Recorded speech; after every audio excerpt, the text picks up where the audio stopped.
Welcome to Grand Sumo Breakdown, the unofficial sumo podcast for official sumo fans.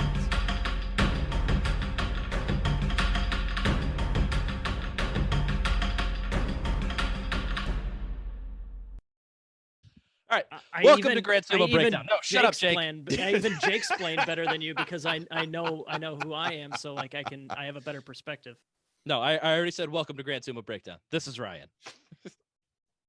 Oh, I'm sorry. This is Jake. This is Fleric.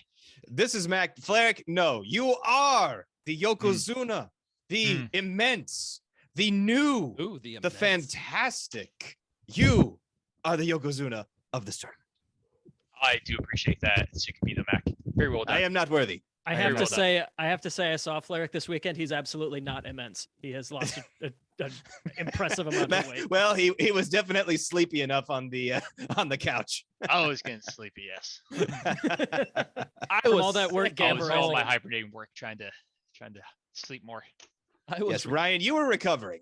I was recovering from about a week of migraines, and so that was delightfully fun. But I was bolstered towards the end of the week because, as we were talking about on the midway episode, we thought for sure Ryan was going to get the punishment on this time. It was not looking good for Ryan, and then an absolute beast of a performance by Abi the last 2 days, getting me a total of 8 points in 2 days.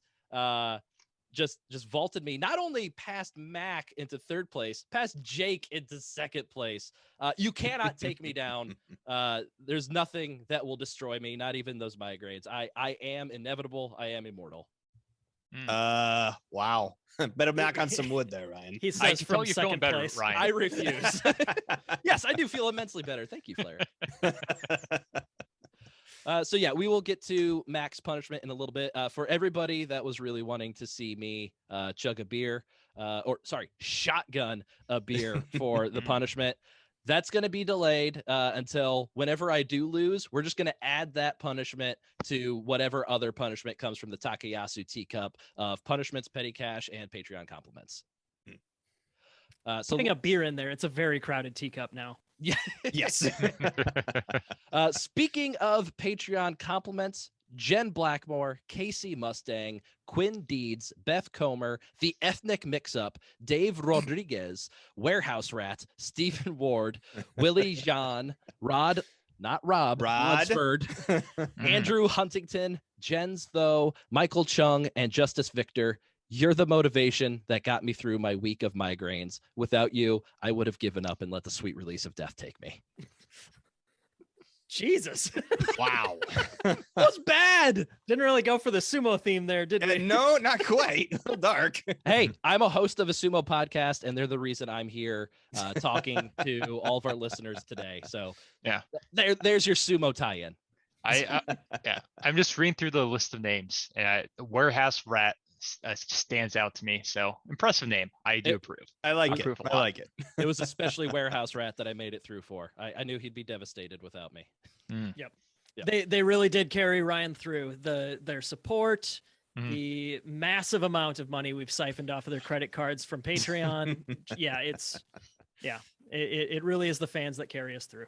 Yeah, normally it's his ego that gets him through his life, but it's worked really well so far. But I was about to say the current calendar date. Like, yeah, all right. I think the immensity of my ego finally got to me, and just the swelling of my brain with how full of myself I was, just got too much, and just really needed to escape in some way. And so that's it was the temperature. Cold temperatures, like your brain, your ego, and your skull expand at different rates, and that's it. I was thinking that was about it. In case we haven't mentioned it, because we haven't, this is our Hatsu recap episode, where we talk about what happened at the Hatsu Basho. So let's just kind of dive into it. The Yusho winner, Mitake Yumi, Sekiwake Mitake Yumi, with a 13-2 record. This is his third career Yusho.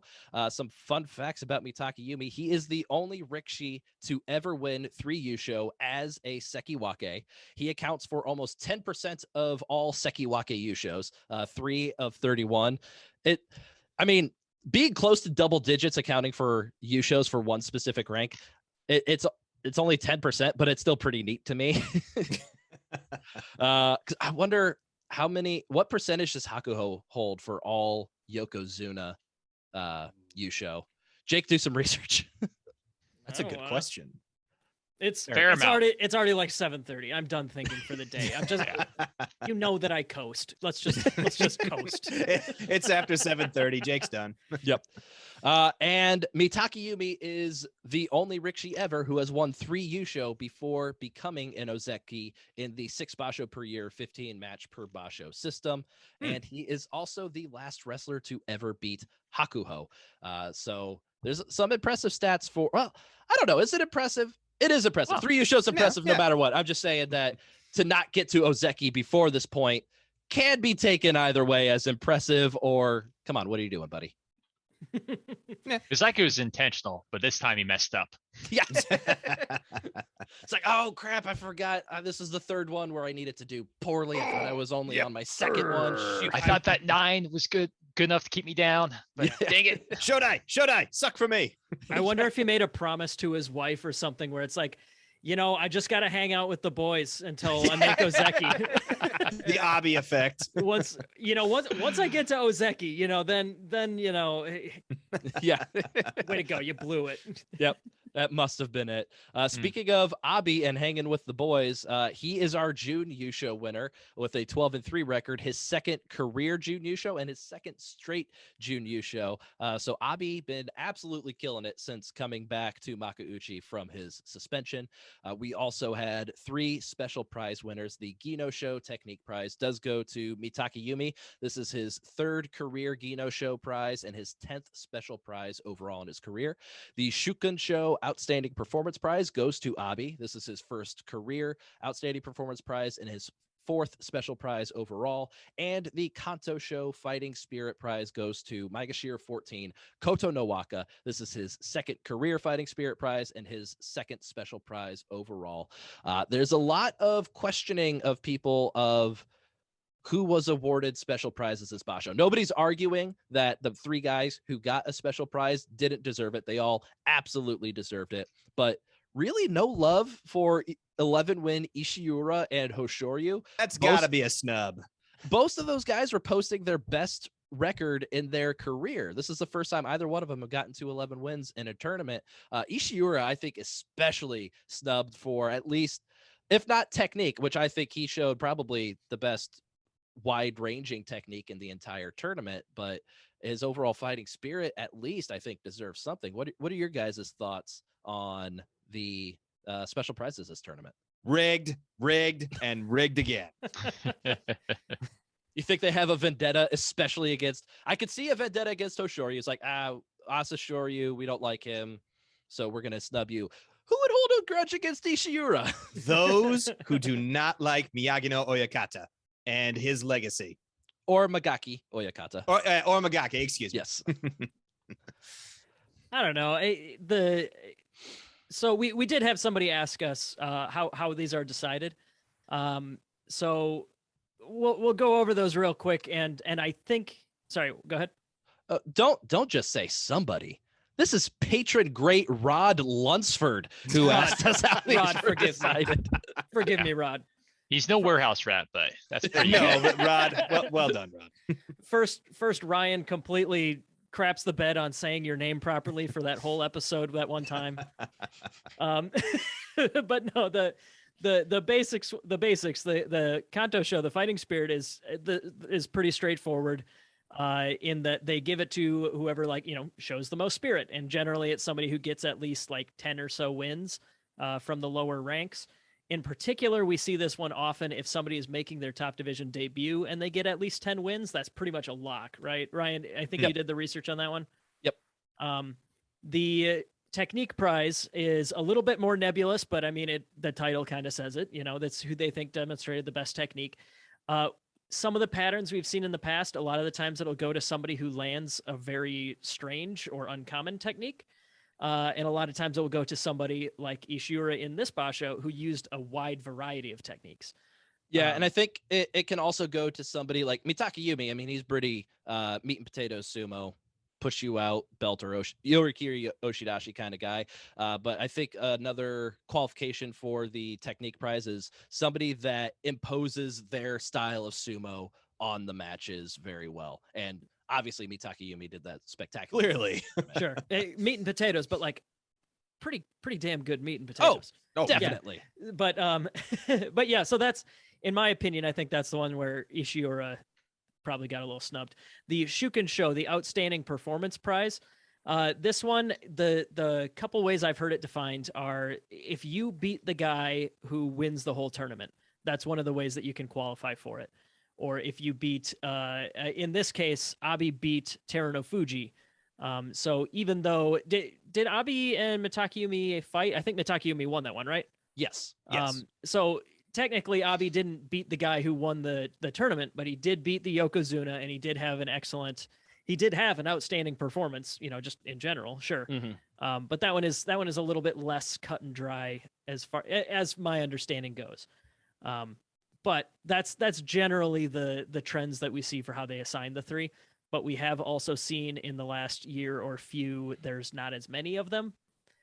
In the past, sometimes we'd see like maybe 2 or even 3 guys get fighting spirit or something like that. I feel like it's been a while since we've seen that. Yeah. But I think this would have been a great tournament to give 2 or 3 fighting spirits out. Mm-hmm. Well, I agree. I'm just saying, I think that's the way the trend is kind of going. Mm-hmm. Yeah. And I think also the way it's decided, I've heard it's kind of by a committee of, I think, some oyekata and also some members of the media. I don't think the JSA is involved at all, but yeah, it is members of media like covering the Basho kind of decide. Yeah. I think it's probably more heavily media, if no media at all, if that's the case, then. I mean, if no oyekata at all. Yeah. Yeah. So there's definitely an essence from of the popularity. JSA. I would say probably to this as well. Yeah, I would agree with that. But yeah, that's a quick overview on special prizes. And so this is usually the part of the podcast where we go through the special prizes. We usually dunk on Kagayaki here for not getting a special prize. That this time it's because he fell to Juryo after 7 straight losing records in the top division, which is tied for the most straight losing records in the top division in history. He will be back to Makuuchi for the next Basho after an 8-7 record in Juryo, which did include 1 Fusen win to lock him the promotion, and then he lost every single match after he got his 8th win. So he only ever really won 7 bouts where both competitors showed up, which is under the Kachikoshi line. So I don't think he really deserves Makuuchi again. It's the most Kagayaki way to get back. Yeah, I was about to say, division. would you expect anything less of him at this point? So for Kagayaki, unfortunately for him, that means he'll have to wait until the next Basho for us to bring him up and be mean to him for not winning any special prizes. Of course.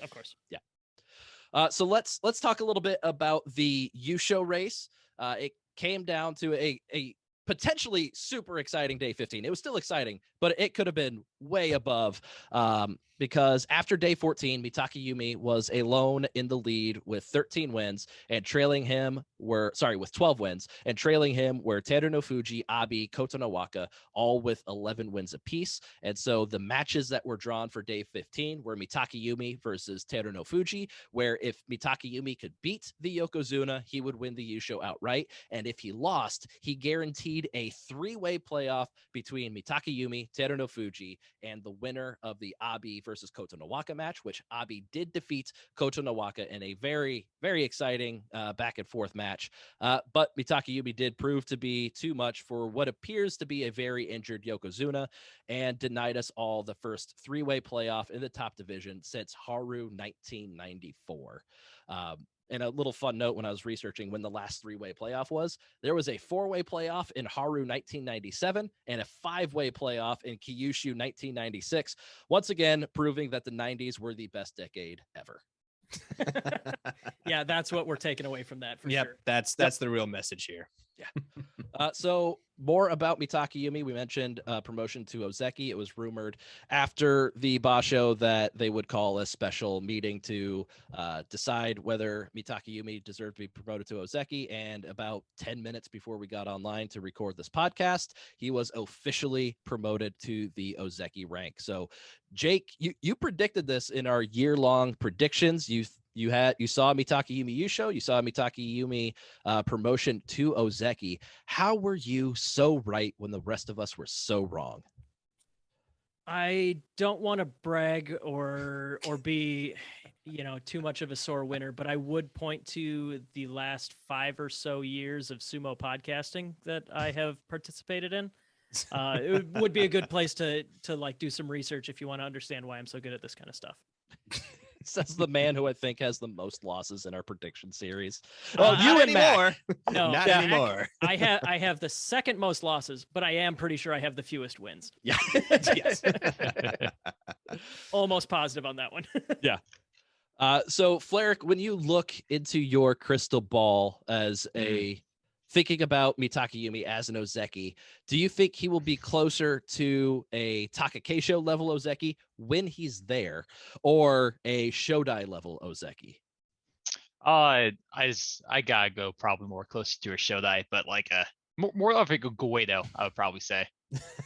Such you wonderful look outraged, insight. Jake. Such wonderful insight, Yokozuna Flare. He already has 3 times as many Yusho as Goedo had in his even longer career. Yeah, but I will say those are still kind of outliers for him. Like, like coming up to this, what was like 9-6, 9-6, 9-6. You're right. It's only happened 3 times.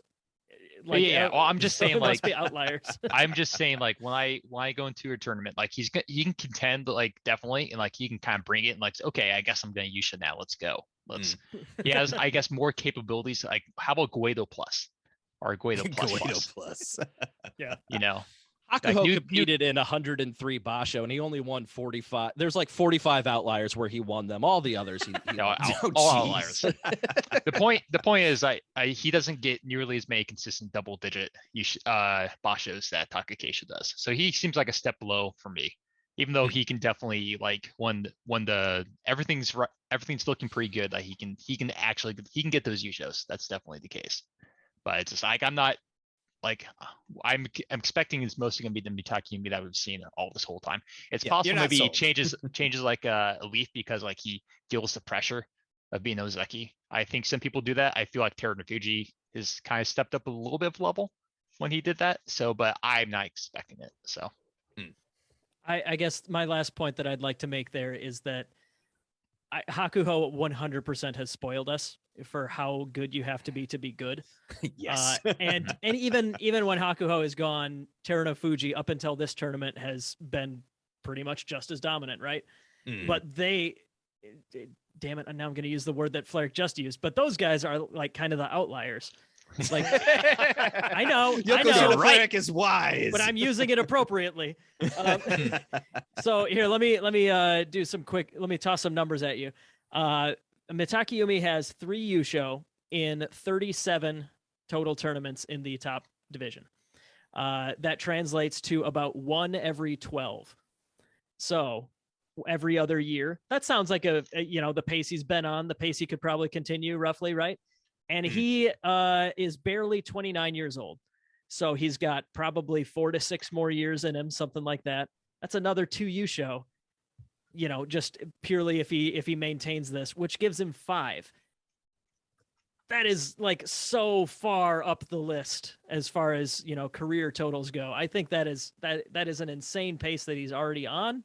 And I'm glad that he managed to be dominant for enough of a run to get Ozeki, because if he just kept doing this pattern the same way he had been and got 5-6 total wins and never made Ozeki, that would have been admittedly kind of hilarious, but still.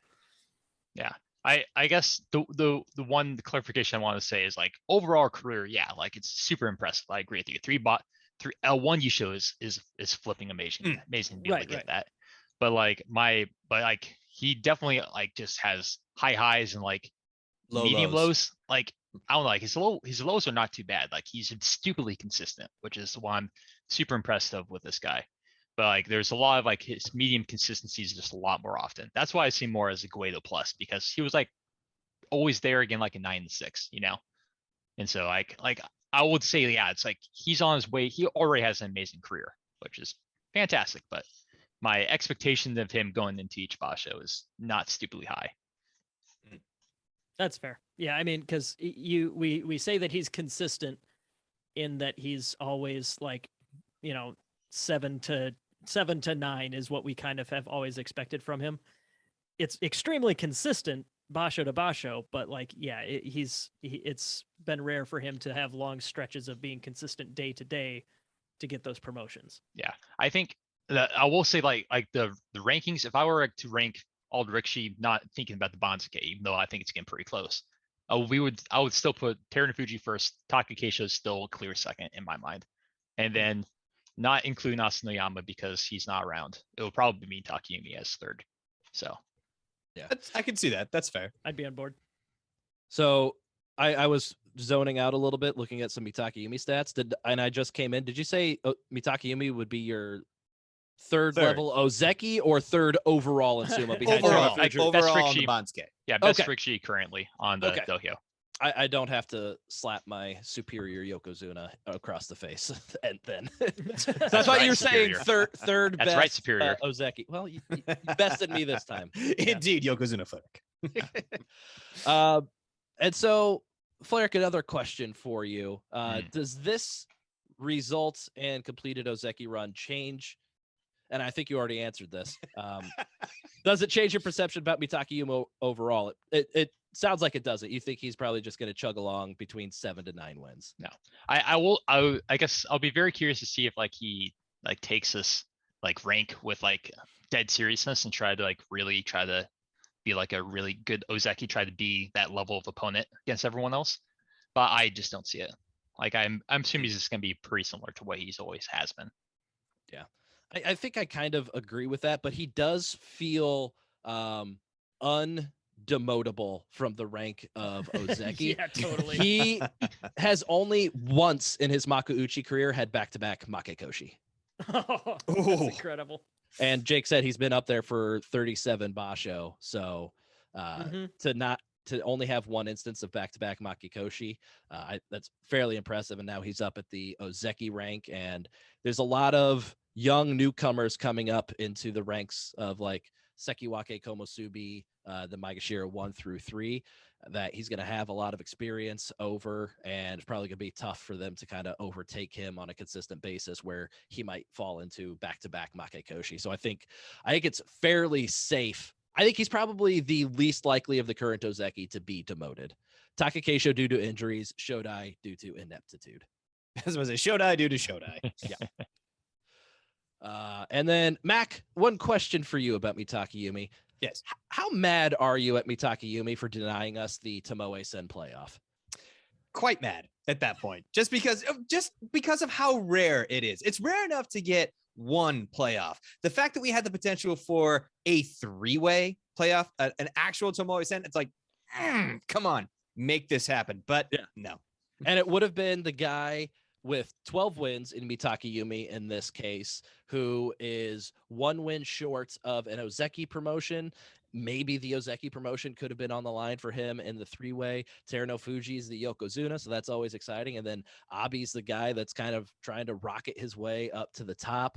To see, it would have been very fun to see how long it would go before somebody could pick up back-to-back wins, because in this tournament, they were all fairly even in my eyes. Mitakayumi, obviously a little step above, but not that much this Basho. They were all pretty close.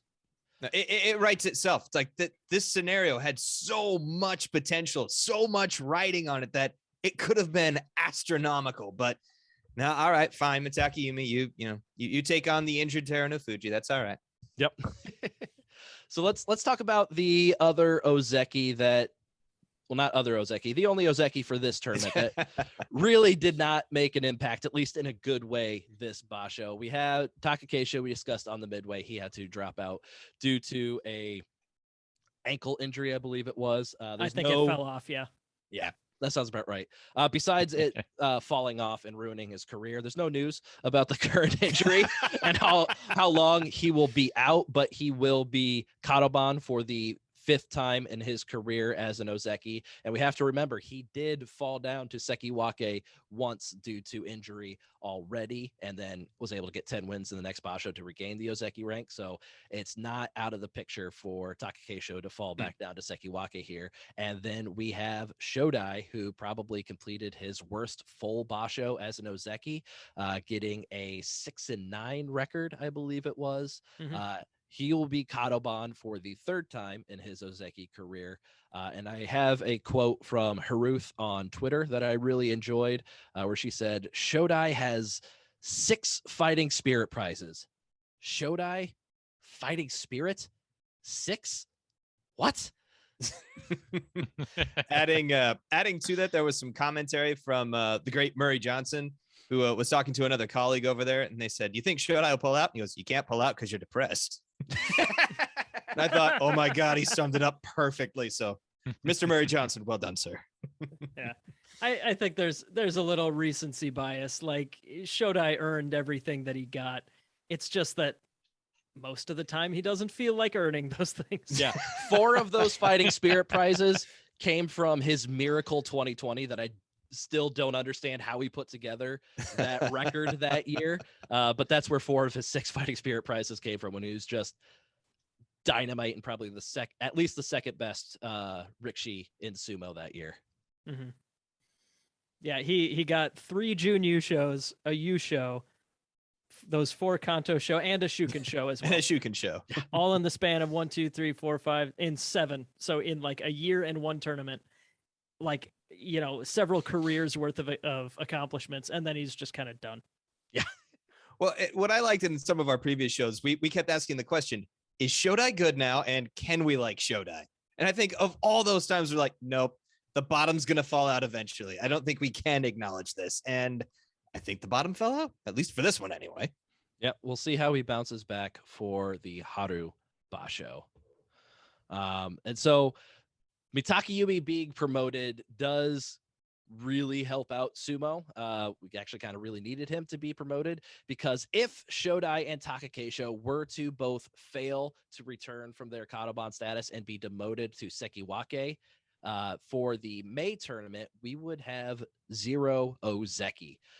And as you know, or you might not know, but the Bansuke is required to have 2 Ozeki on the Bansuke. So Teruno Fuji as a Yokozuna could serve as a Yokozuna Ozeki for only one of those slots, leaving us with 1 Ozeki on the Bansuke. So there could have easily been like a Bansuke crisis, I guess, if Mitake Yumi did not secure the promotion. Nobody knows what they would have done in that situation. My best guess is probably just run with the Yokozuna Ozeki and be done with it. But yeah, you or say like promote Ishiura, or do that. Ishiura. Yeah. First they snub him on the technique prize, then they snub him the like rocket ship to Ozeki promotion. No, they'd grab Takanosho and say, yeah, you're 7 and 8. Yeah, we're going to ignore that. Come on, get up here. Draw a name out of a hat and throw Aqua up there.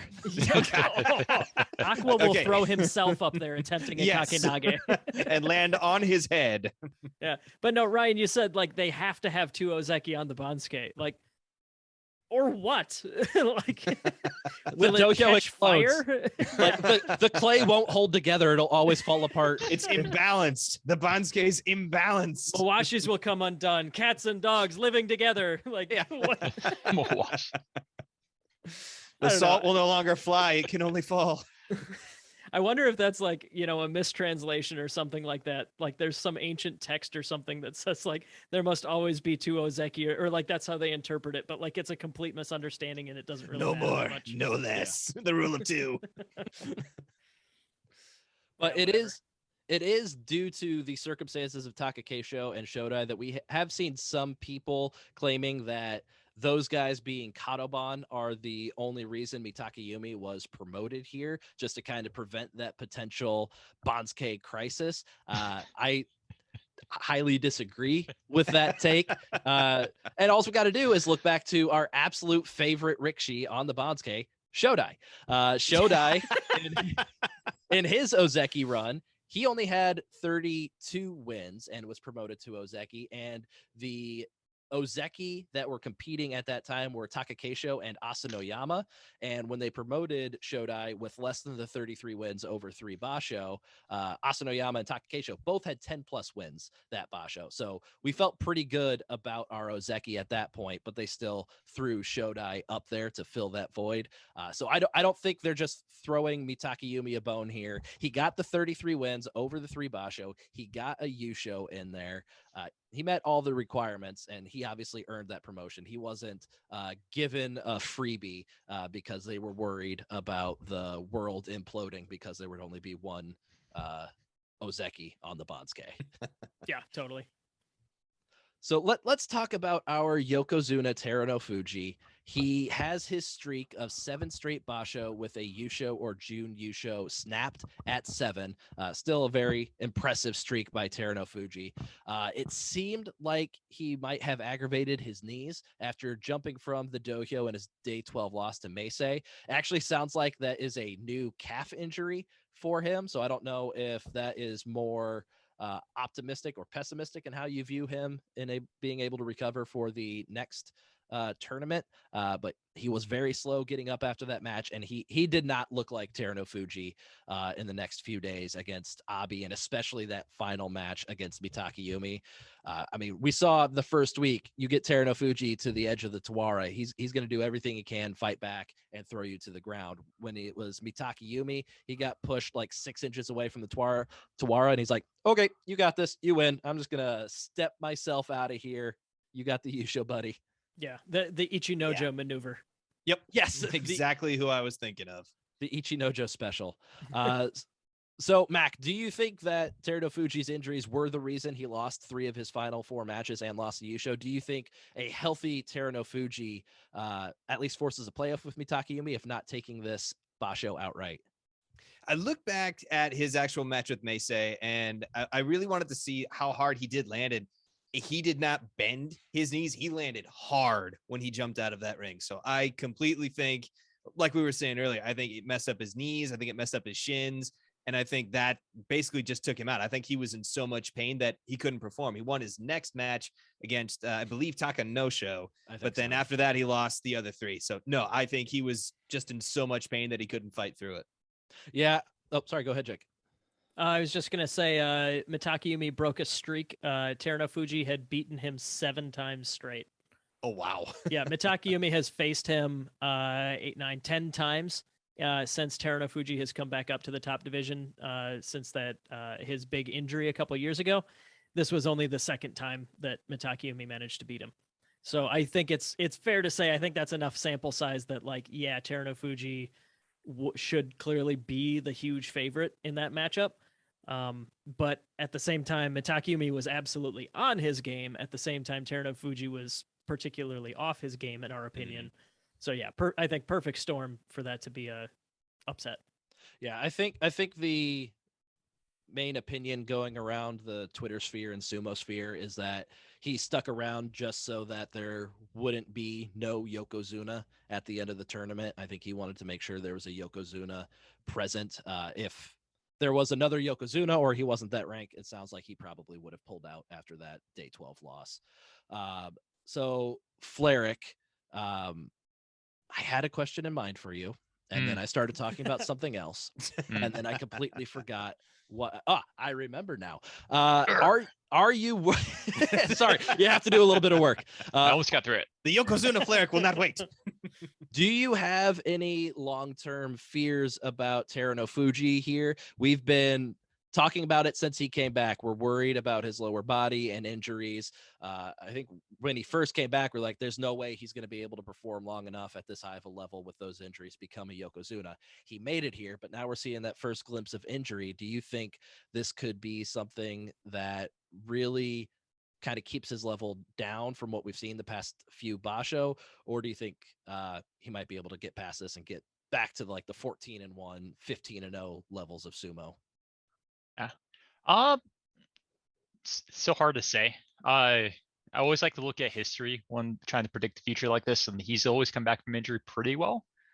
But he looked like extremely dominant like the last like 3 Bashos. Like it was like he just came off of a 15-0, and like during his Yokozuna run, he was looking really, really hot. So it's I still think he's good sumo too, but he looked fine. Oh, so fine. And so I guess, am I more worried after seeing these injuries? Not really, because I don't think it's anything probably to I always like compliment his experience that he has. Like when he gets into these weird situations, he usually kind of knows a way to get out of it. And he knows how to use his body to do what he needs to do. 6 weeks. 6 weeks rest. Yeah, 6 weeks. 6 week, 2 week rest, whatever the doctor says, and you're good to go. Yeah. So I guess I don't know. I don't see the injuries as too bad. I'm not convinced that his injuries are bad enough to start discounting him for early retirement either. I think it just happened what if Hakuho was in the situation, like he probably would have just pulled out. And it sounds like Terunofuji just wanted to kind of stick around. So what can we do? I think that Hakuho comparison's a good one because he's basically been fighting on one leg for like the past 2-3 years, obviously before he retired.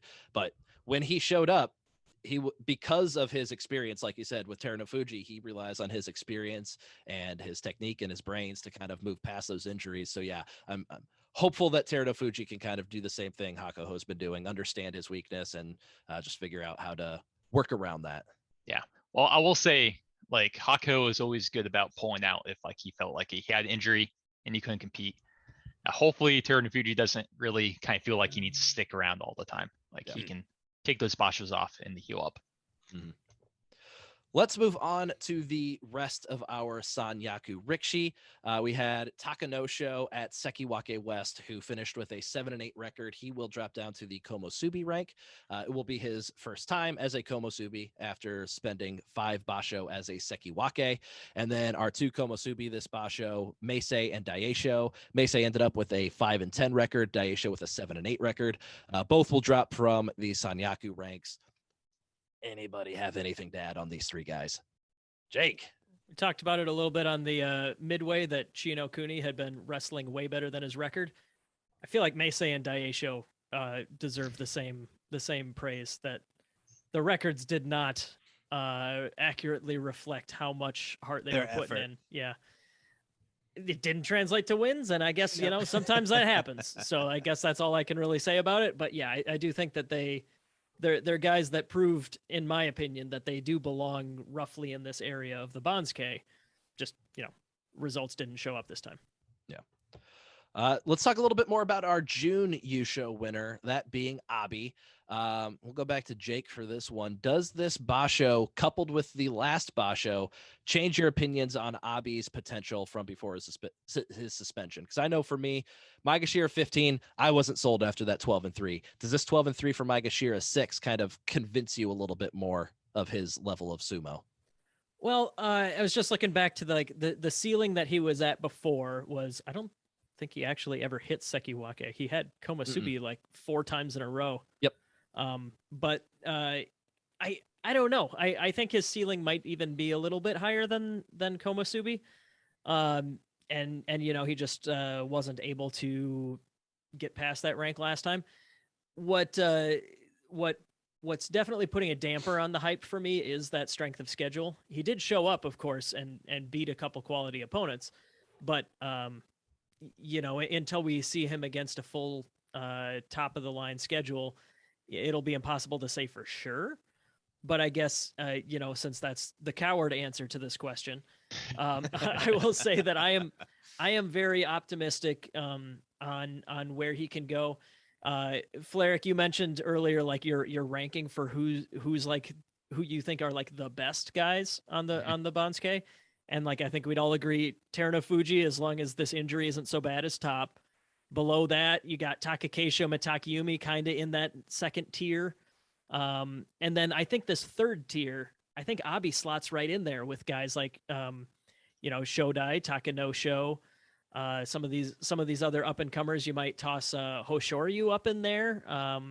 Wakatakakage.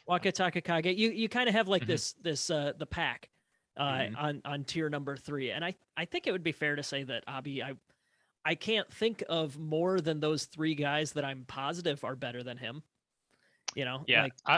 I'm looking through like all of his matches he had. Like he was at Maegashira 6, which I think just slightly out of the joy. Yeah, he didn't face both Sekiwake or both Komosubi or anything. He did face both Sekiwake. Did he? Okay, yeah, well, he did both Sekiwake. He did go Takanosha and Mitakeumi. He lost versus Mitakeumi. Won against Takakeisho. He had Ichinoja Maegashira 2. And he won against Terunofuji, who was injured at that time, day 14. And then he won against Kota Nawaka, Maegashira 14. Yeah. So who was having a great Basho. He was on a he was having a great Basho, but he's also a Maegashira 14 yes. on the hot streak. So So he only faced 4 guys that were Maegashira 2 or higher. So yeah, I think it's fair to not get super hyped for him right now, but it would also be unfair to say that, he hasn't impressed at all. I think something a point I'm going to steal from those those rednecks down in Texas on Sumo and Sake.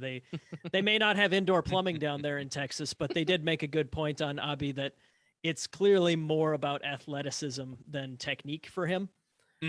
And that presents a potential ceiling for sure.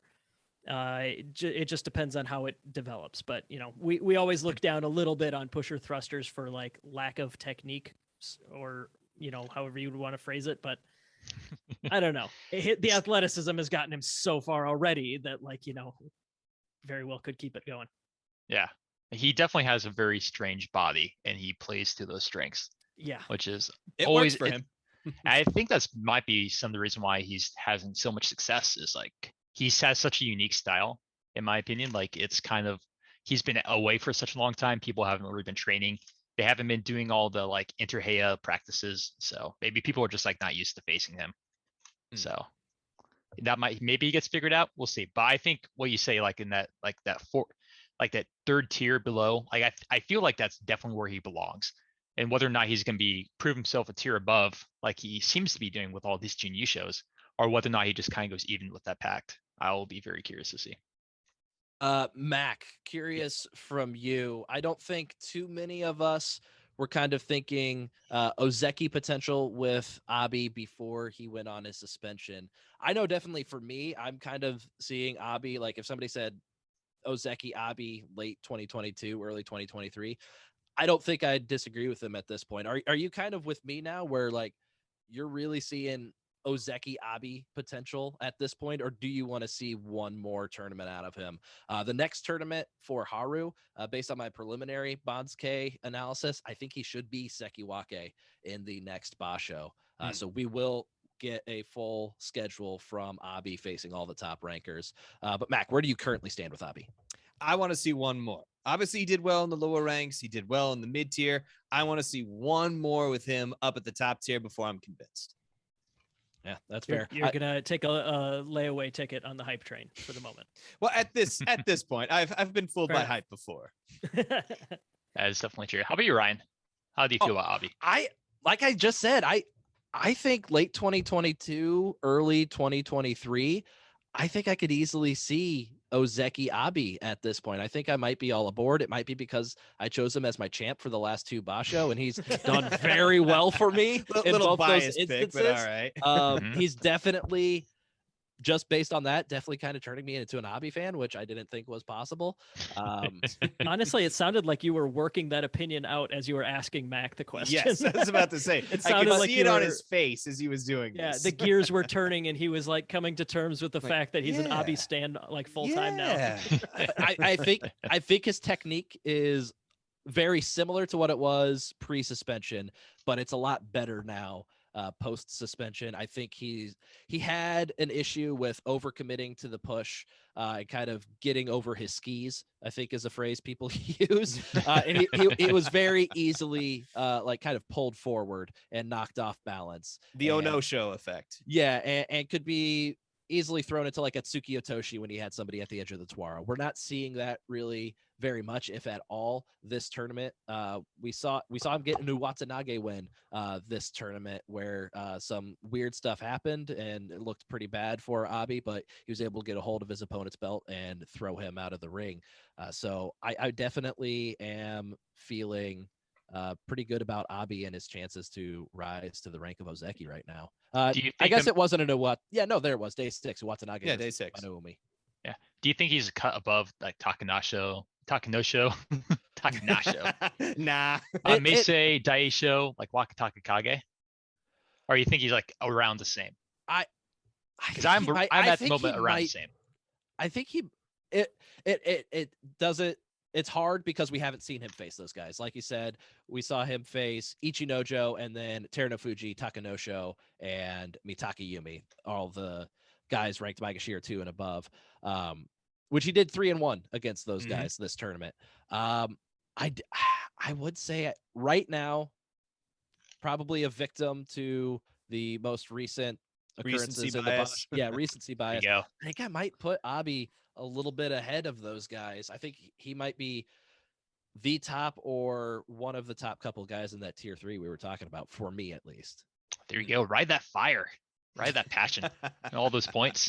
We'll see. We'll see where it goes. Could Yeah. I do it 3 times in a row? Abi champ pick. We'll see. Oof. I kind of want you to. Yeah, me I too. want you to ride this train to the top or the bottom. Yeah. Abi is forever my champ pick. There you go. Oh boy. Hey, Mac, just for Ryan, don't pick Abi first pick. Just for Ryan. No worries on that one. Yeah. Yokozuna Fleric. It was not going to be my choice. Yeah. By the time we're making prediction picks again, Ryan will already have the tattoo, and it will be a done deal. So Abi's face just on his back. The Vikings will not have won a Super Bowl, so I will not have any tattoo before my Vikings tattoo after they win their first Super Bowl, which means I'm never going to have to get a tattoo. All right. Womp womp. Let's take. Okay, that's our next punishment then. Ryan has to do a beer and a Ooh. tattoo. 2 and 1. Let's go. That's what. Okay, how about 2023? The loser of like the year-long predictions. And Gets we'll their make it shame easy. tattooed. We'll make it easier on his schedule. We'll find some like kind of like dive bar that also doubles as a tattoo parlor, like some guy in the back. Be like, Yeah, oh, yeah. sure, I could do tattoos for you. You Fine. always know it's a good shop want. when it's like, you know, dingy and moldy and stuff. That's the What's place that we'll smell? take Don't Ryan. worry about it. Yeah, If it'll be very efficient. if gambling is involved and we make it a punishment, I could be amenable to that for 2023. I'd have to think long and hard about it, but I could be amenable to that. There you go. But we'll move on. We'll talk about our. I mean, Before we'll he try agrees to to some move crazy on. The stuff. entrapment of Ryan begins. We'll try to move on, but I think Ryan's got. I think Ryan's a little distracted now. I think so Yeah. too. I'm already thinking of tattoo designs. Is it just like the GSB logo? Do I just kind Yeah. of get like? Like an you're such outline a of good predictor, Tokyo? Ryan. You're such a good predictor. Like I it'll should- be a slam dunk because you know like your prediction is gonna be 100% correct. Like a belt around my body. I should get like a tattoo of the Tsuna rope around my midsection. I was gonna say the Mawashi and go like all the way under as well. Unryu or the Shiranui? Which style are you gonna do? Yeah. 2 loops. Two loops. Shiranui. So- Okay. A former coworker of mine, they do a fantasy football bet, and the loser has to get a tattoo that is somehow based on the Super Bowl. So like, so whatever the rest of the group finds funniest about the Super Bowl. So he had, oh shoot, I can't remember if it was him or if he made somebody else do it. But they had the shark that did the dumb dance. Yes. Oh, yeah. The Off Katy shark. Perry one. Yeah. Yeah, so we'll find something similar like that, like the funniest moment of the year somehow Like gets tattooed onto Taisei Ryan. sitting on Bushozan's head. Bingo. Oh yes. Or Aqua throwing The butt himself onto bomb. his own head from a Kakenage attempt. Yeah. I do want to take a look at everybody who was at their career high. On our preview, we introduced our Thrive or Take a Dive section. So just kind of want to check in with everybody who was at their career high rank this tournament. Jake did a good job of picking Ura to thrive at his rank of Maegashira 2. Ura got an 8-7 record. For some reason, Aqua was chosen as the guy who would thrive by Mac and Fleric. Oh It well. was Got me 2 bonus points in the prediction series. So like Oh well. yeah, I don't know what to say. He had him right where he wanted him on Nabiki. You cannot deny his athleticism. For a man of his size to flip that many times on his head and to get up like nothing's wrong. Bravo. You are an athletic man, sir. Yeah. And then my pick to thrive, Oho, absolutely heartbreaking. He no other word for it, but choked. He was 7-3 and went on to lose his final 5 matches to get a 7-8 record and will be falling back down to Juryo. He just needed 1 win in the last 5 days. I don't even think he fought anybody all that difficult. I mean, he was Maegashira 17. He lost to Juryo Rikshi Kotokuzan, Chiyomaru, Ishiura, who had a baller tournament. Not gonna knock him for that. Lost to Aqua. Need I say more? That is pretty bad. That Yeah, absolute that's bad. choke job by Oho. Hope he can do good in Juryo. Probably only need an 8-7 in Juryo to get back to. Pull your head out of your Makuuchi. ass, Oho. Let's go. Yeah, Oho had fewer wins in week 2 than Aqua. Yeah, that's Ugh. not good. Yeah. And then the other Rikishi that had their career high rank, Ichi Yamamoto at Maegashira 14. He had a 5-10 record. Looks like he's going to drop down to Juryo again. And then Wakamoto Haru, he got 9 wins in his Makuuchi debut and is a big reason why Mac is your loser instead of Jake or myself. Yeah, also true. Hey, good job. I mean, honestly, between the guys that came up there, it's like, all right, 1 in 4 chance. Not bad. Bravo. You separated yourself from the pack. I just don't feel like I earned it. I feel like I took candy from a baby making that bet on Aqua. It really didn't matter, though. It didn't. We beat Mac by 4 and 5 points, respectively. So those bonus 2 points just made our scores look a little bit better. But I just picked him in like every category I could pick somebody in our predictions to do poorly. And I won all of them at Mac's expense. It just feels dirty. Oh, well. We'll save dirty for the Sumo Erotica. Oh, yes. And I then have plans. I want to dive. I like how you're teasing it. No, you know me, Flarek. Yokozuna Flarek. I'm a tease. Yes. And so we have 3 guys that I don't think we've talked about enough. They had 11 and 4 records. Hoshoryu, Koto Nawaka, Ishiura, all of them picking up 11 wins. I want to go through each of us and say who you were impressed most by out of these 3 and why. Let's start with Mac. Ishiura, because just impressive techniques done by both. Particularly loved his match against Koto Nawaka. Being able to balance a man that large, not hit the ring, bounce back up, try to get forced down to the ring yourself, balance back up, and then to finally win. It's like, just no. Bravo, sir. You impressed me. And not that many Henkas, honestly. That was the other thing. Like, I was looking for more Henkas from him. Didn't happen. I'm like, all right. That's you get the Henka. nod. Not doing the Henka is the unexpected move now. Yeah. It is. And he's earned it. Yeah, his range of techniques this Basho was pretty good and varied. He had a Soto Gake, Hiki Otoshi, Hataki Komi, Shitate Nage, Yorikiri, Oshidashi, Uwate Dashi Nage. So through day 11, he hadn't won using the same technique in the first 11 days. And then he got, in addition to that, an Uwate Nage. So 7 or 8 different techniques used by Ishiura to win. That's why I said it's rigged. Special technique is rigged. Yeah, I think absolute robbing of Ishiura there. What about Flair? Who impressed you most of those 3, 11, and 4 Rikishi? It's still got to be Ishiura. Like, I just looked through his stats. So wise Yokozuna. His second time having double-digit wins. Like, actually in any of like the top division. Well, maybe he had one Juryo. Nope. Second time getting double-digit wins. And in his time in Sumo, the first one being when we first started watching, at least for me, where he got the Kanto show of a 10-0. So it was great just to kind of see him back and doing stupidly well. So that just impressed me. Do need to correct myself. I accidentally read out Hoshoryu's winning techniques. Oh, I was about to say, well, that sounds impressive. But to spoil my pick, but Ishiura's are just as impressive. Yorikiri, Shitate Nage, Oshidashi, Suso Harai, Shitate Hineri, Shitate Nagi, and then a Hikiotoshi. So he did have 7 different techniques and didn't repeat until his second Shitate Nage on day 10. So just as impressive as the wide and varied techniques of Hoshoryu there. Those sounded like such similar lists that I literally did not know. Yeah, I had just looked that up myself and still like followed along like, oh yeah, that sounds yeah. I will say there was one that sounded like way different from the rest. What was it? Like Shitate Hineri. That's the one. Hineri. Like, ooh.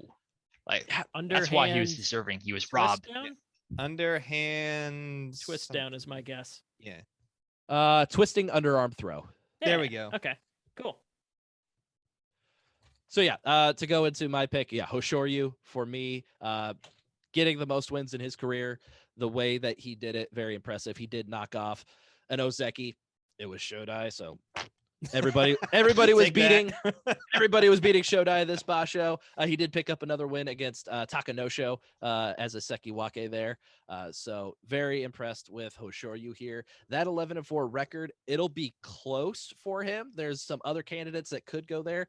I think he could end up as a Komosubi in the next Bonsuke. Hey. What about you, Jake? I was gonna say Ishura, but I think we should also talk about Kota Nawaka. You'll see when we get to our match of the Basho that he definitely came out swinging and was some pretty entertaining fights this time around for sure.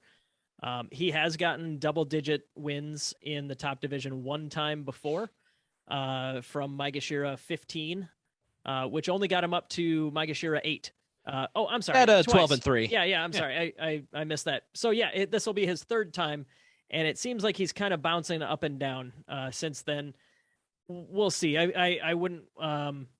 You can have an entire year of extremely good performances and still be kind of mediocre at looking at you, Shodai. So like, I don't want to say that this is for sure him turning a corner or anything like that, but it will be interesting to see. He's a younger guy. He's 24. And yeah, it could be the case that he's turning a corner and could be a top of the division mainstay. That'd be cool. Get even more new blood up there would be very fun to see. But, for now, he's certainly, I can only speak for sure for this Basho, and I think he was very exciting and fun to watch. Yeah, I remember like when he was coming in to the division, like the year and a half ago or whatever. Like I remember always looking to him as like, oh, this guy, he looks like he has like that, like he has that spark to be like really good. That look, just that look. But I know he had some injury, I think, to his knee, judging from his knee brace. So I am super happy. He seems to be kind of have adjusted to that. And he's coming back strong, so I'm super happy. Yeah, and since we did it with the other two 11-4 Rikshi, Kota Nawaka's Kimarite used in this Basho just as impressive as the other two in the variety. He had Hiki Otoshi, Hataki Komi, Yori Taoshi, Oshi Taoshi, Kata Tsukashi, Oshidashi, and Uwate Nage. How basic. How basic. That's like the 7 most common techniques. I was about to say, Kata Tsukashi isn't that basic, is it? That guy deserves no show technique prize. A fighting spirit, maybe. No, I understand. No, they did give him fighting. No, he did win fighting spirit. Never mind. Shut up. Yeah, Katatsukashi is not like, completely off the wall or anything, but it's not one that you see every single day or anything. Yeah.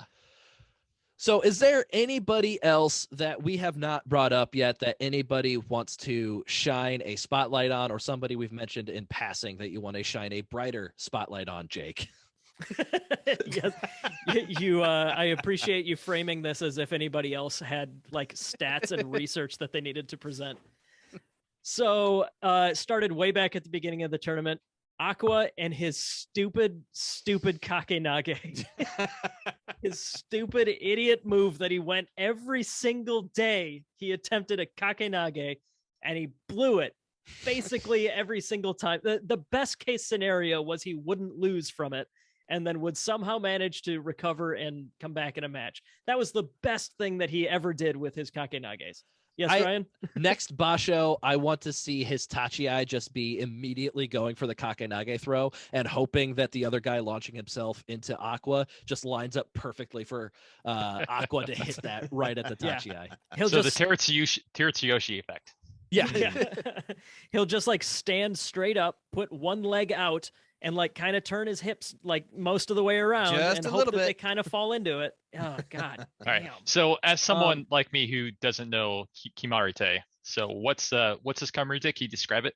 Kakenage. This is like it's a very if you see it executed successfully, so don't watch anything Aqua did this Basho. Don't worry, don't do that for research. It's like a judo throw, but Jake, it's a judo throw. Yeah, like you hook one of your legs in between your opponent's legs and then kind of a hip toss.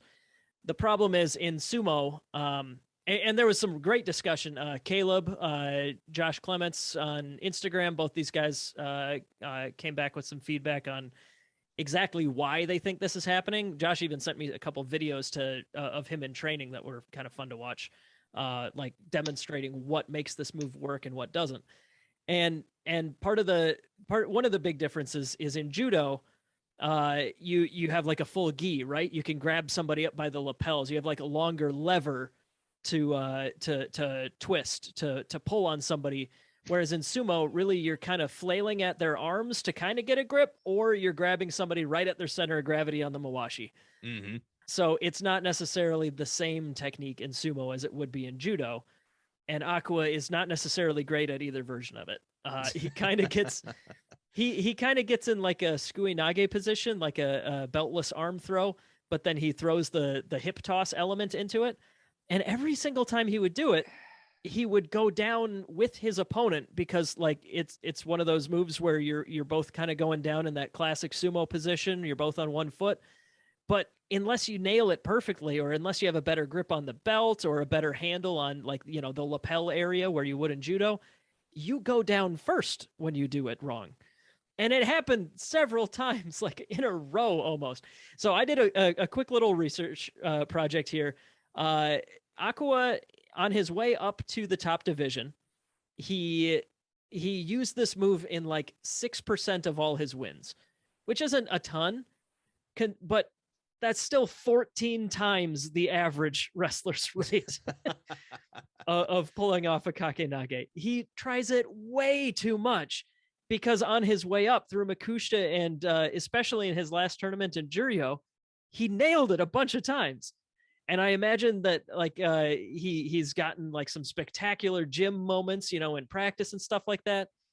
But in his several tournaments up in the top division, he's only gotten 2 wins. He beat Hideno Umi back in mid-2021. And then in November, he beat Kageyaki with it in an admittedly pretty cool throw. And since then, he has tried 15 times, 15 times in 2022 and didn't get any of them to work, and only 4 times managed to recover and win.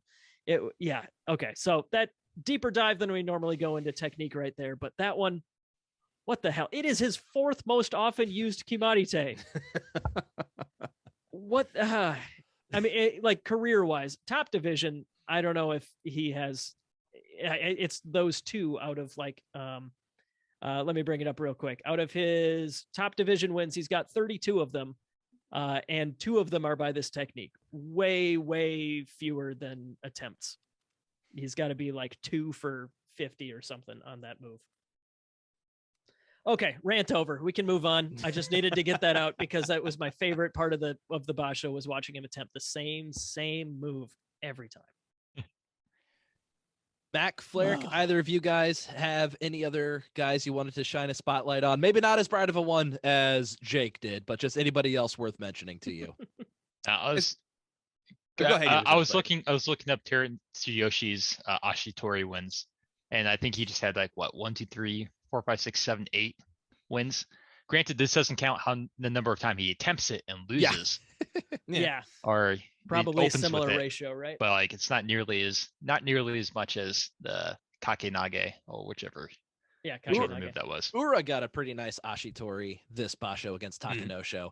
And I think that was the only time he really went for it and he got it. He doesn't spam it quite as much as Terutsuyoshi. He saves it for the right time.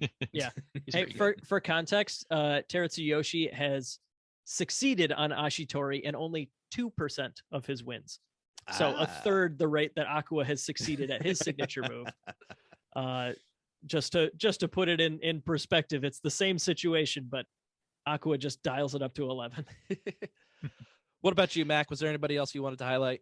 Yeah, I was kind of impressed with Chiyomaru. I know he got a 7 and 8, but I really liked the fire that I saw from him. It wasn't his typical come off slow, high on the tachi-ai, push a few times, push a little more, get pushed back, and then step out of the ring. In this one, he actually showed a little more ring sense and a little more fire. So I know he's going to slide a little bit, but I am hopeful that maybe something's lit a fire under him and we'll see a little bit more excitement from him. Yeah. I would like to also highlight Onosho. He had some he had some really good wins this time around. He looked pretty hot. So like if he keeps this up, he might keep climbing to see the Onosho we always wanted him to be before he inevitably gets up to the joy and collapses. But we'll see. Yep. Yeah. And he landed 2 belt techniques. So good for him. One more than Abe. Or excuse me, he got 1 Yori Taoshi, and then he got a Kubinage, which a Kubinage that's not on the belt, right? But that is still a throw. It's a head throw. A headlock throw. Yep. But regardless, this is more than he normally wasn't shows. a skidashi or an oshidashi. Mm-hmm. Wakataka Kage getting a 9-6 record at Maegashira 1. He will be our third not newcomer to the Sanyaku ranks, but third new Sanyaku Rikishi for Haru that wasn't there in Hatsu. I think he will also be ending up at Sekiwake, but he's just turned into the second week king. In Aki 2021, he won his final 5 matches. In Kyushu 2021, he won his final 6 matches. And in this Basho, he won his final 5 matches again. So he struggles with the Sanyaku Rikishi that are above him. But once he gets through all of those guys and is facing the people ranked below him, he is absolutely dominating them. So very interesting streak there by Wakataka Kage. And hopefully with a Sekiwake schedule, maybe those wins can kind of even out. And hopefully he still ends up with more wins than losses up there. And then the last thing I wanted to do, since we looked closely at Hoshoryu, Ishiura, and Koto Nawaka's technique, I wanted to kind of show the other side of things with our Yusho winner, Mitaki Yami, and his Kimarite that he used. Oshidashi, Oshidashi, Yorikiri, Oshidashi, Oshidashi, Oshidashi, Yorikiri, Oshidashi, Yorikiri, Yorikiri, Oshidashi, Okuridashi, Yorikiri. Spice it up with a rear push out. Yeah. So talking meat and potato sumo. That's Mitaki Yumi. All right, let's go and cover the winners of all the lower division Yusho.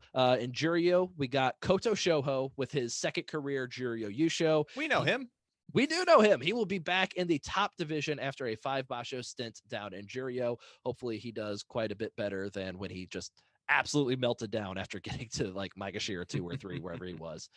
In Makushita, we have Nishikawa.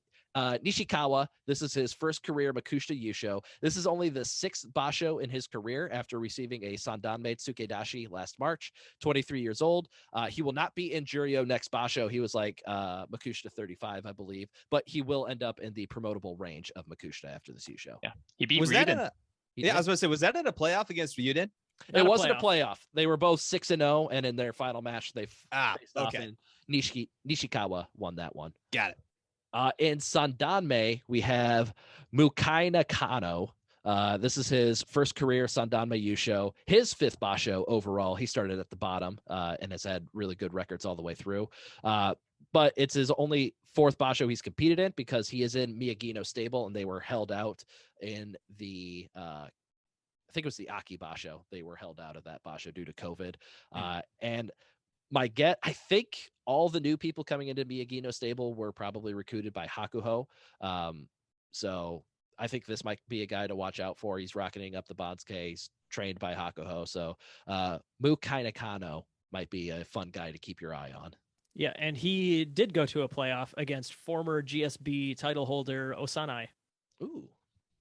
The Jonidan Yusho went to Asahanshin. This is his first career Jonidan Yusho. He's 21 years old, but has been in sumo since 2016. He's mostly been between Jonidan and Jonokuchi for his 6-year career. And the Jonokuchi Yusho went to Nakashima. This is his first career Jonokuchi Yusho. He's 23 years old. He made it up to the bottom of Makushita, but then got injured in May of last year. He missed 3 straight tournaments, and this was his return from injury Basho, winning in Jonokuchi. Some other things going on in Juryo and below. Atami Fuji was ranked Makushita 1 West. He will be making his Juryo debut and just his 9th Basho ever at the age of 19. Kind of a weird way to get there. He fought 3 Juryo matches and 4 Makushita matches. He was 1-3 in his Makushita matches, but was undefeated 3-0 in his matches against Juryo Rikishi. What the hell? Ooh. So could be a sign of good things to come for Atami Fuji. Very young guy making his Sekitori debut for the Haru Basho. Hokuseiho is back from his injury. He finished with a 5-2 record. He should end up in the promotable range of Makushita in Haru. And we had Kyoku Shuho, who was previously in the Makuuchi division. He had fallen down to Juryo. He's been injured for the past few tournaments. He has retired after this Basho. So he was at Makushita 1 East. He is retired after this tournament. And then absolute legend, 51-year-old Hanakaze has retired after wrestling in sumo for 36 years.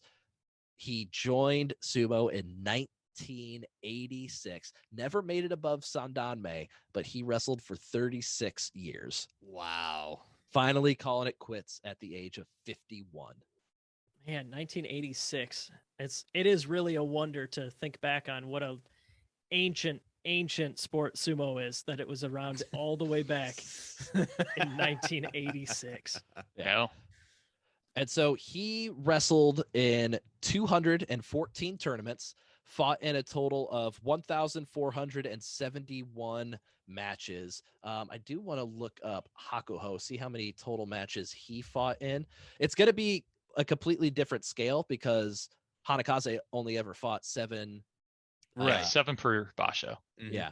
But Hakuho, who was around for a long time, he started wrestling in 2001 and retired. So a 20-year career where most of it he was in the top division fighting 15 matches a day. He had 1,424 matches. Ooh. So less than Hanakaze, Wow. who only fought in half of every tournament. And he only missed 13 matches in his career due to injury. Out of 1,400, he only missed 13. Yep. Finished with the record 683, 788, and 13 absences. Wow. That is ridiculous. Yeah. Lucky for him, he won't have much of a haircutting ceremony. Most of it's gone already. Don't worry, we can recycle that joke for Takara Fuji. Yep. Oh, God. Yeah. Hokuto Fuji as well. And Hokuto Fuji, before too long. Not far behind. Yep. Man, I feel bad for the Scissors and Takayasu's retirement ceremony. It's gonna be like They're gonna break. It's gonna be like I hope they're getting paid overtime. Need to get some garden shears in there. Yeah, Excuse me, is this chainsaw. titanium? Because it's not breaking. And then some news on the gambling scandal in quotes that happened before the Basho. So Hiden Umi and Shiden, both Sekitori, were held out of this Basho because they were found to have been going to an illegal casino. The investigation into them was complete by the compliance committee, and their punishment recommendations were given to the JSA. JSA board does not need to follow those recommendations. Sounds like they did both admit to to gambling, just small sums, and visiting the illegal casino only a couple of times. The punishment recommendations are 1 Basho suspension for Hiden Umi and no suspension for Shiden. Shiden was a Tsukebito for Hiden Umi at the time that the transgressions occurred, so he's not viewed as a full adult by the JSA. So more. Wait, what? If you're not a Sekitori, you're not viewed as a full adult by the JSA. Wow. I wonder if that's a translation thing or if they like I'm a literally... little curious with that. Yeah. Huh. Let's see how old Shiden If you're is. a Tsukebito, you're not a person. Shiden's Not an 30 adult. years old. To be Okay, fair, that- I'm 32 and I still am surprised I count as an adult, but it is still kind of funny. So that's a lot more lenient than I thought. Sounds like some Oyakata are happy with the small punishment, while others say that Abi, Ryuden, Asanoyama got 3 and 6 months while never breaking the law. And these guys are getting off far too easily for actual lawbreakers. And since those punishment recommendations were given to the JSA, the Saitama police have filed charges against Hiden Umi and Shiden. So I don't know if that changes the equation at all, but it does sound like charges have been filed against those two.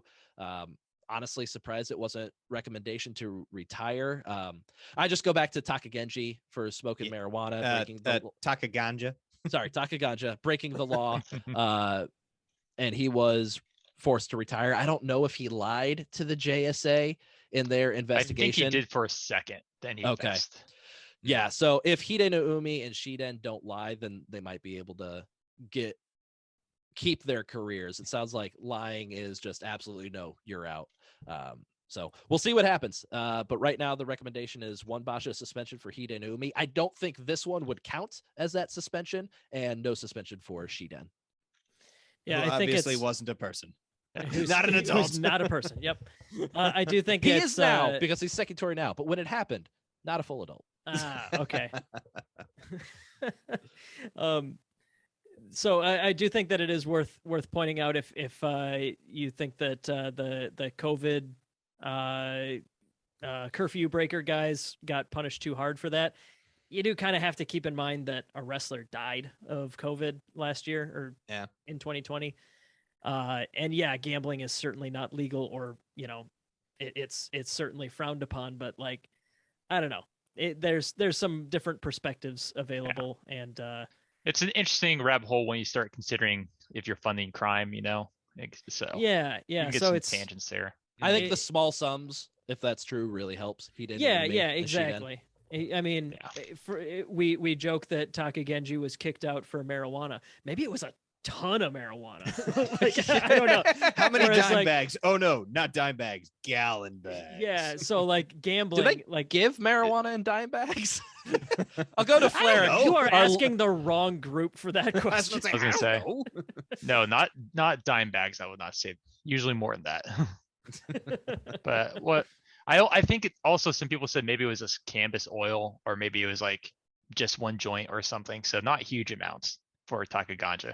Yeah, I don't remember well enough, but I guess I just, to me, I certainly am understanding that, a COVID curfew is a very serious thing. And certainly from our Western perspective, gambling, marijuana is, less of a huge scandal to us. But we have whole cities that are devoted to that.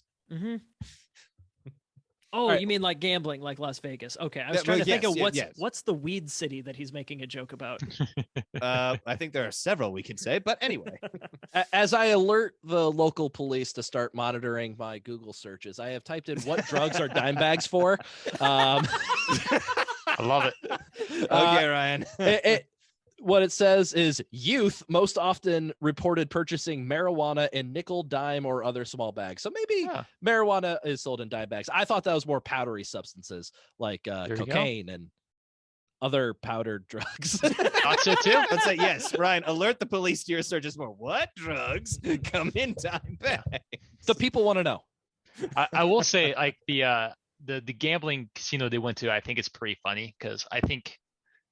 Or maybe there wasn't this one, but it's something like where they have like the slot machines, like the Chinko slot machines that give you prizes. And then you can go to like one building over where you can sell those prizes for like money, like a pawn shop. And I know pachinko is like technically gambling, but there's something that they do with that where it skates by and it is legal. Yeah. I think that's what it is. Like there's like unrelated business where you can sell the prizes for like money. And I heard like this might have been like a raid of like one poller, or maybe this is one that was a little bit less, like a little less disguisey. Maybe they were a little bit more upfront about it, but at least from what I kind of read on Sumo forums, so it seems pretty funny. All right, we are going to take a quick break. Cut it off. Done. Yep. Hey, you guys last time were like, oh, you don't have to say everything that's happening after the break. Just say we're going to break. So I do that, and now apparently I'm not saying enough. The pendulum swung very far. Yes, is all we're swung joking too about. far the other direction. I'm probably going to leave most of that in. That's fine. Break starts now.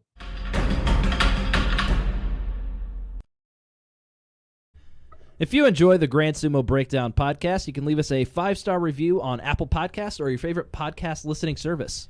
You can find us on social media, Facebook, Twitter, Instagram. Just search for Grand Sumo Breakdown. Support the show on Patreon and check out our blog, grandsumobreakdown.wordpress.com. If you have any questions, comments, or corrections, drop us a line at grandsumobreakdown@gmail.com or give us a call at 805-613-7866. That's 805-613-SUMO. Also, watch us on YouTube.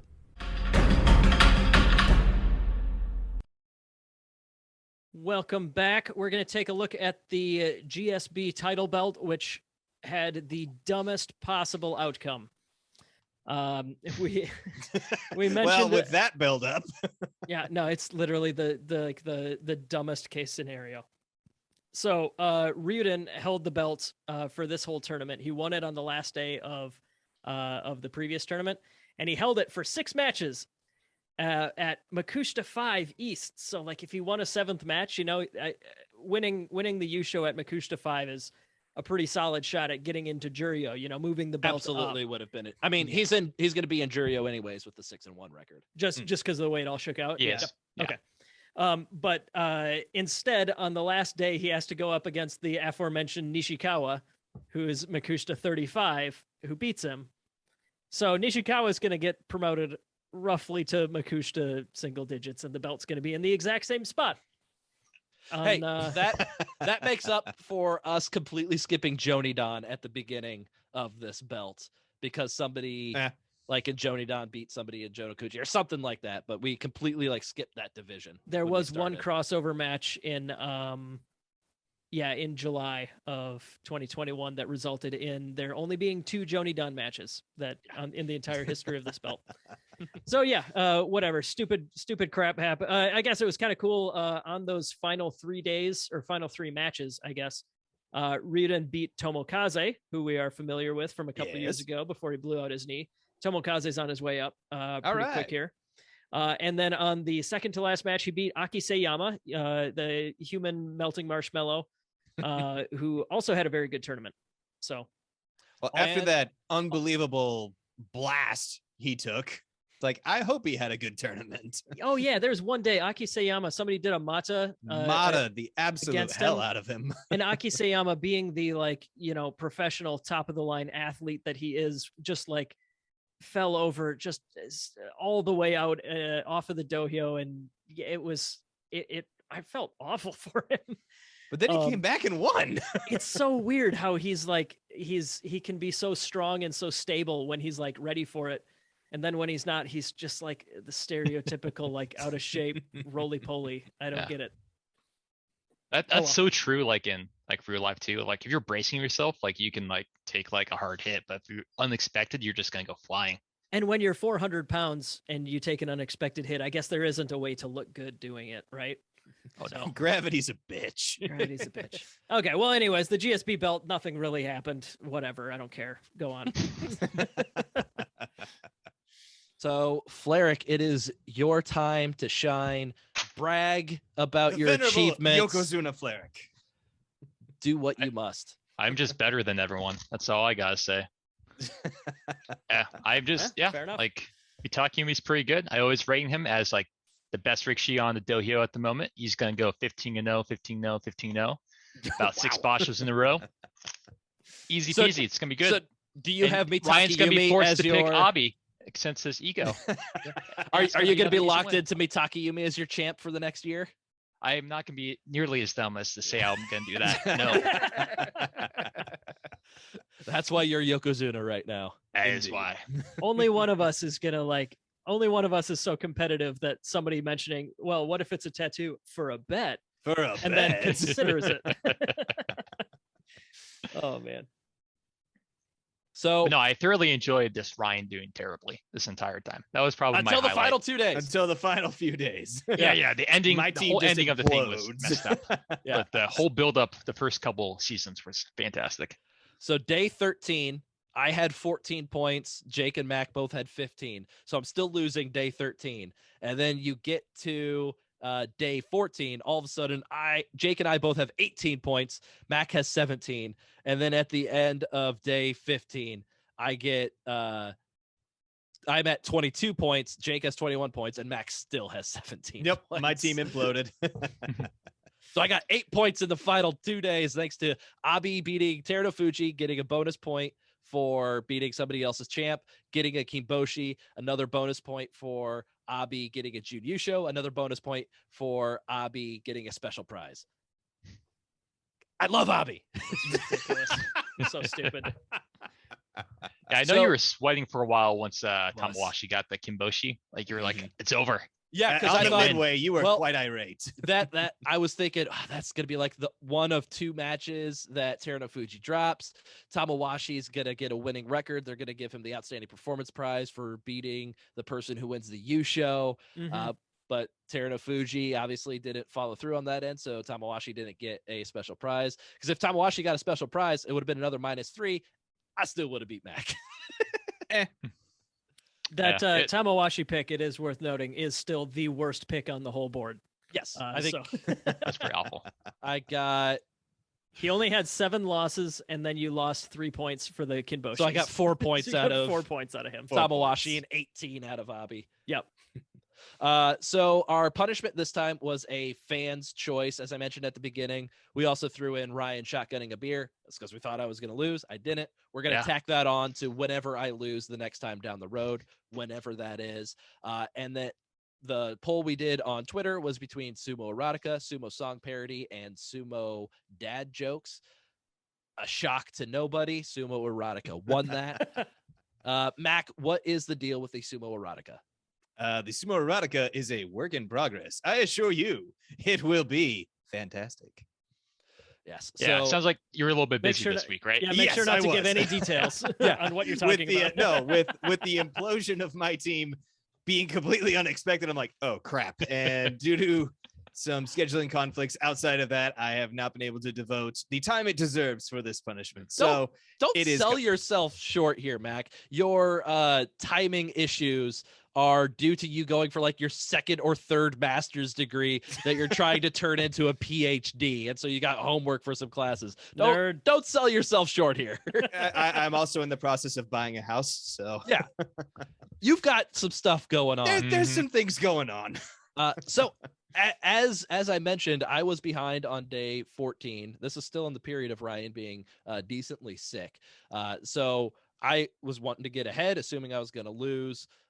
So I wrote the beginning. I wrote a first paragraph for a punishment. Ooh. Does this mean that we have 3 partial sumo porns written? Because I did the exact same. Gotcha. And so I'll go ahead and read my first paragraph. I did this like in the morning of Friday, and then Friday afternoon, my headaches came back in full force, and I wasn't able to do it. And then Saturday and Sunday, I'm like, oh, I'm ahead now. Oh, so maybe. I didn't do anything else. Maybe. One unexpected treat. This is fantastic. So this is the first paragraph to a Sumo Erotica that hopefully will never have to be completed. He shut the door behind himself as he exited the apartment building. He walked out into the brisk winter cold, but the biting wind felt warmer to him than the frigid atmosphere inside the apartment he just left. He was hoping to rekindle a fire that had once burned brightly, but that was before he was forced to leave over a year ago. Something had come between them in his time away.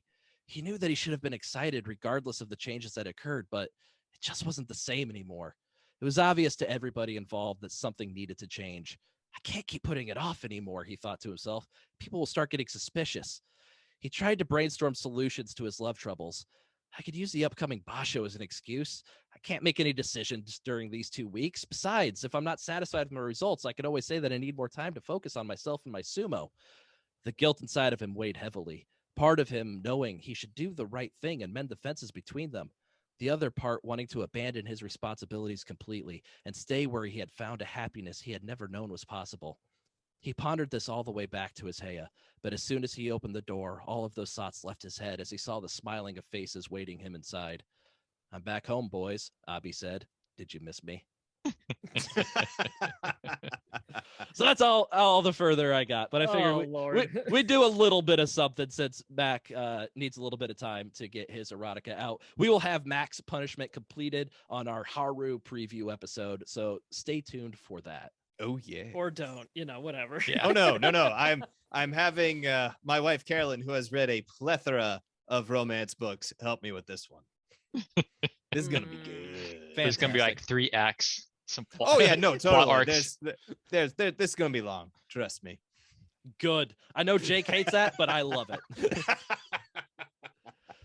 And our fans are probably evenly split on who's going to turn off the podcast and who's going to probably keep it at this point. You know we already know Gunning's clear like, time stamps. Yeah, I was going to say bare minimum. I'm going to put some timestamps on it for you if you want to skip. There's the remote. Nobody unfortunately, blame you. there's no timestamps on like a live recording like this for me to skip when I'm listening to it.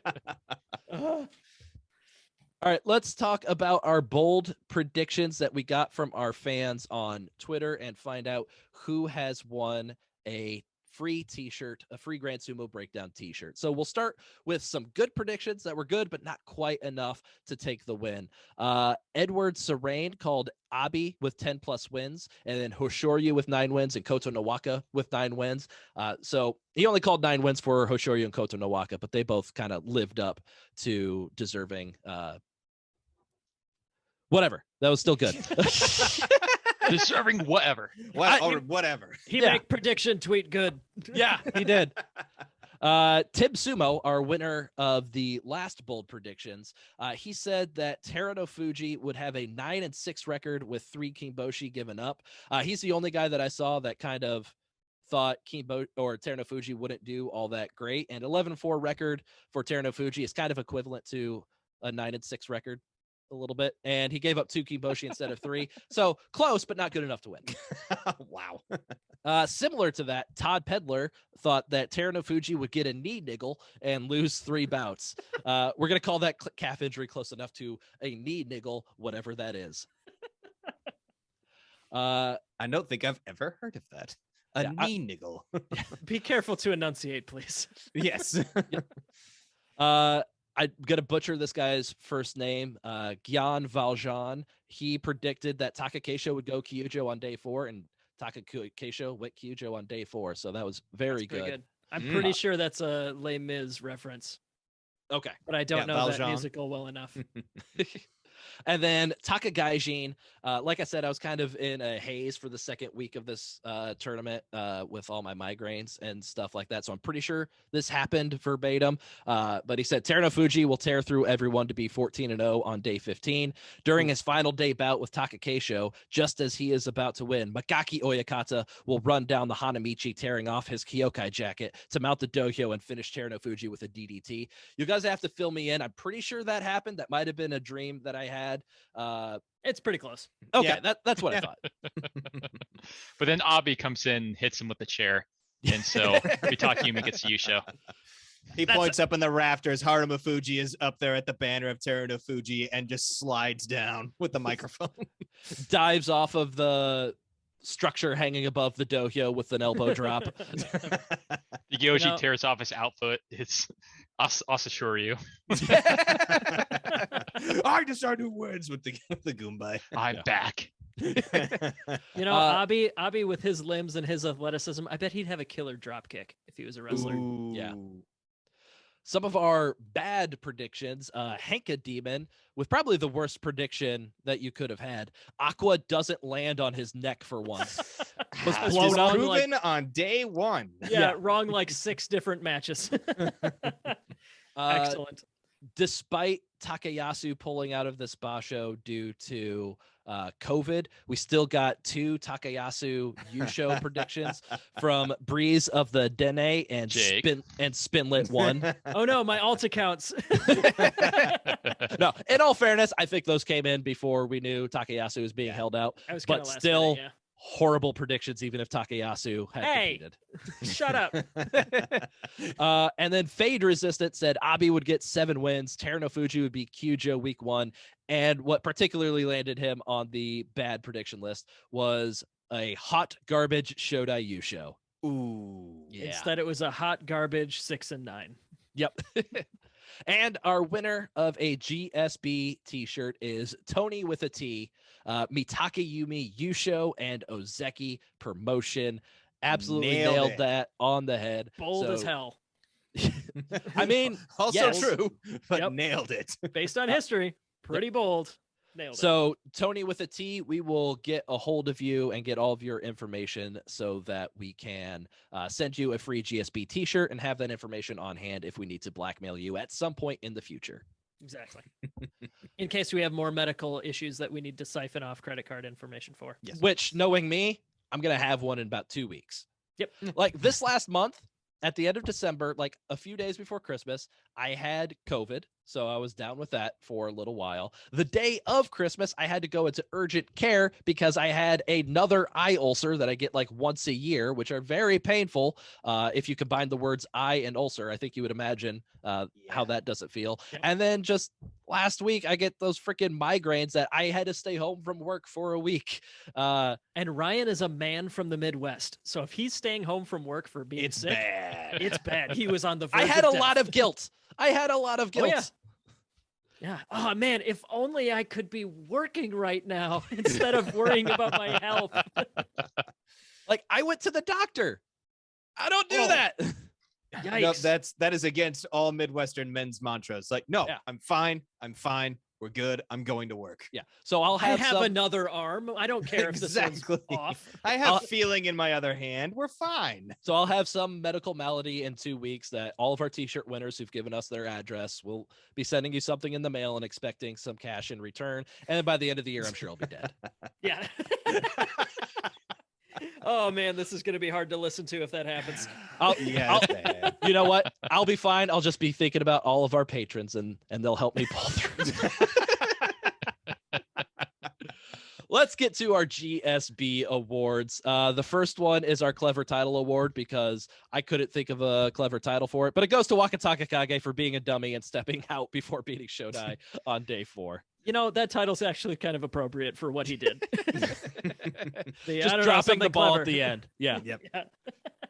I've got the Spin to Win award. That goes out to both Ishiura and Oho, who both excellent pirouetting, but Ishiura came out the winner for that one. I think they spun around like 6 times before somebody fell to the ground. The Dizzy Bat Race got nothing on these guys. The most amazingly named award, the Ass Face Award. I think it goes to Bushozan for Kaisei sitting on his face at the conclusion of their match on day 6. An egregious error by us not mentioning that on our midway episode. A hilarious image to see the very hairy ass of Kaisei on the poor face of Bushozan, who wasn't having a good tournament before that. I think he started off the tournament like 0-12, 0-10. I'm sure getting sat on by Kaisei contributed to the next 4 losses after that. Then I have the Airtime or the Hang Time award, and that goes to Hoshoryu for somehow managing to maneuver his body so that Chiyonokuni's went down first. He's completely in the air, but still maneuvers himself so that Chiyonokuni hits the ground first.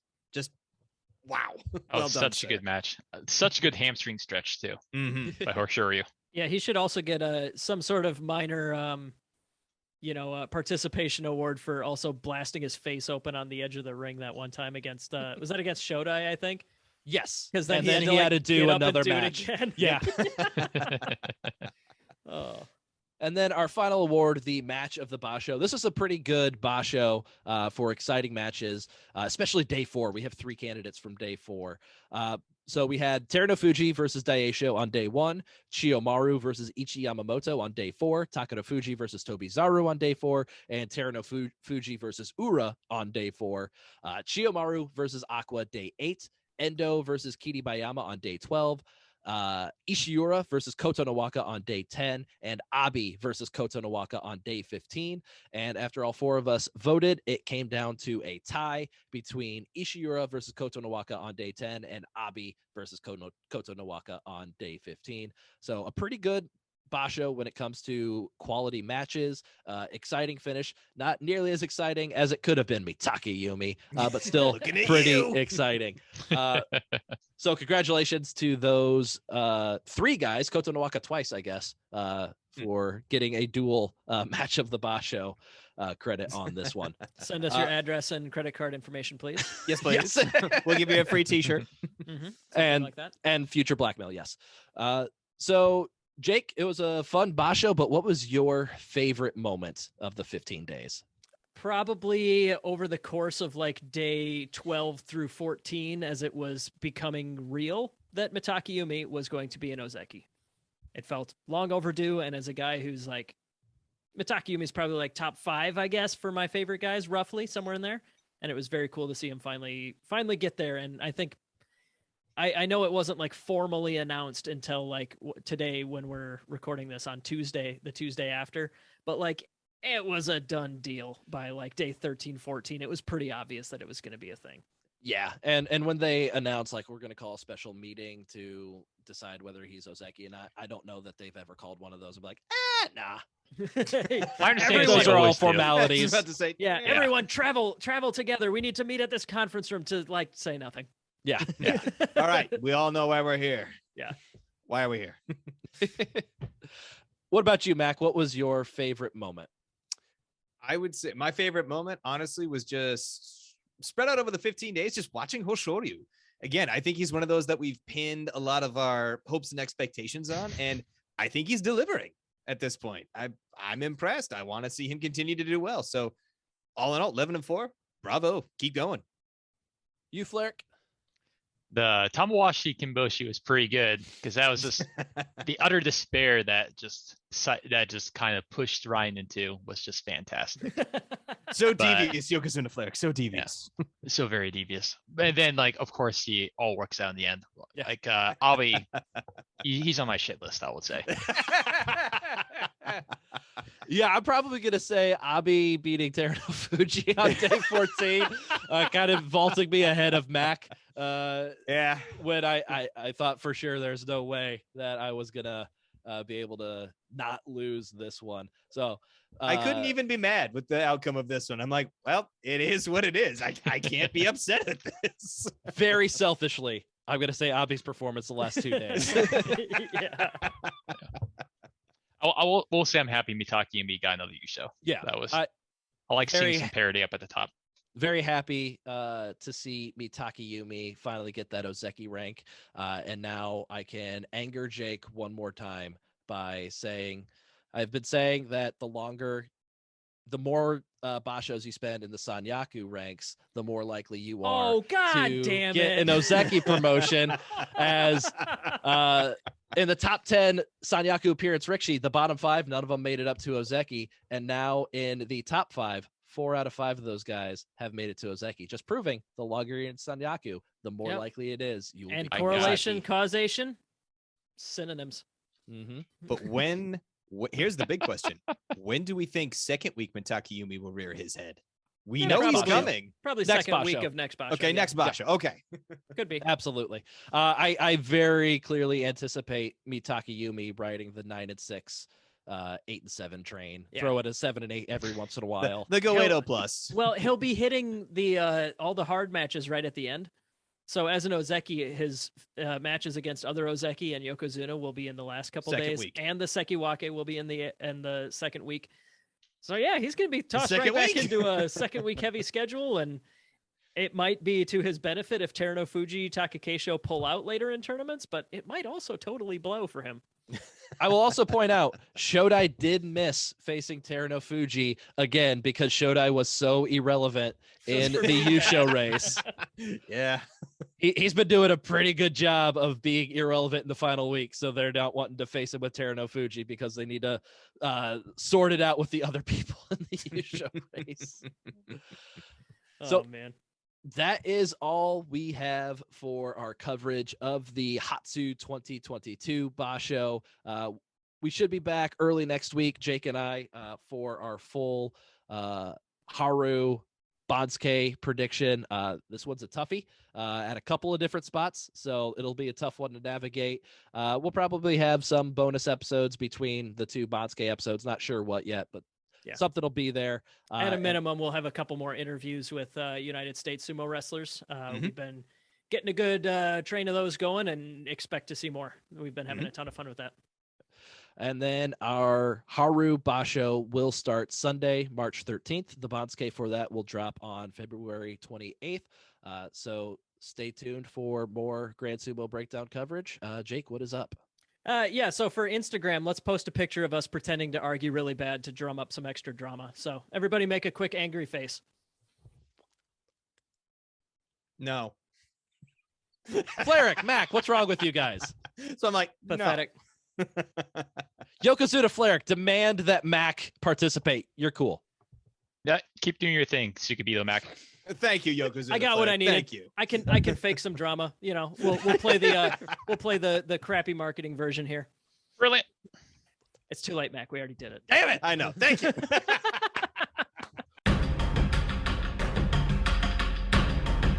Thank you for listening to Grand Sumo Breakdown.